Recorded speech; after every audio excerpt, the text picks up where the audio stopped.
David and Absalom. I show it, and I have a picture of David here, or of David with Absalom. Absalom, we don't know exactly what it looks like. Maybe not that great of a picture, but he did seem to have big, long, good-looking, amazing hair.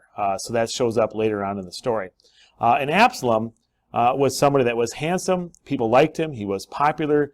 His father David loved him, but because of some issues in the past, he and his father kind of grew apart. It was related to the fact that David had a couple different wives, and he had kids through those different wives, and there was some jealousy, and David seemed to love Solomon and Bathsheba more, but for whatever reason, Absalom distanced himself from King David. He actually even worked on having one of his step-brothers, half-brothers, killed, and then he was restored to the kingdom, but then he began to plot, and he didn't show respect to the king or respect to his father. And his handsomeness kind of got him into trouble because people were so eager to follow him. He really was able to woo people. When people would come and want to get a judgment from the king, here's what Absalom would say. He'd tell the people, your claims are valid, but there is no one to hear you. David just isn't here. Now, if only I were judge in the land, then there would be justice. So you can hear in his words how he was plotting for years, this is, to get people in favor of him. He was rabble-rousing. He was making people not be content. He was really working evil in God's nation. He did that for a total of 4 years. And then when he thought the time was right, where he had the popular people, then he struck. He told King David, he said, I'm going to worship in Hebron. Where can I go? I need to fulfill a vow. And David let him go. But when he got to Hebron, instead, he had all the people that were with him, and they declared him king, even though David was the Lord's anointed. He said, I'm going to be king. And he got the soldiers on his side and a really good advisor, Ahithophel, on his side.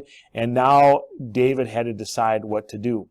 David was in Jerusalem, and when he heard the news that the hearts of the men were with Absalom, there was a rebellion in the land. He knew what to do, and he fled from Jerusalem with his mighty men.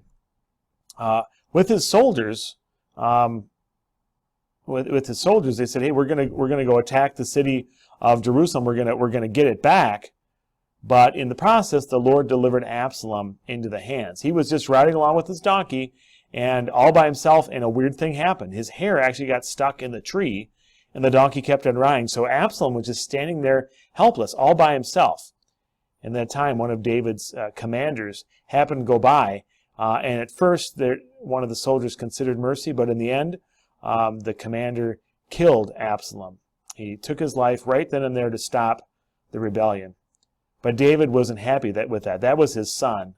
When he heard the news that Absalom had been killed, he cried and he wept. He said, "Oh, my son Absalom, Absalom, oh, my son, if only I had died instead." You could hear his heartache with the family issues, and really feeling that consequence of what he did with Bathsheba and Uriah, and how this was hurting him. And we see the lack of respect that happens when things go wrong, and the bad results and the earthly consequences.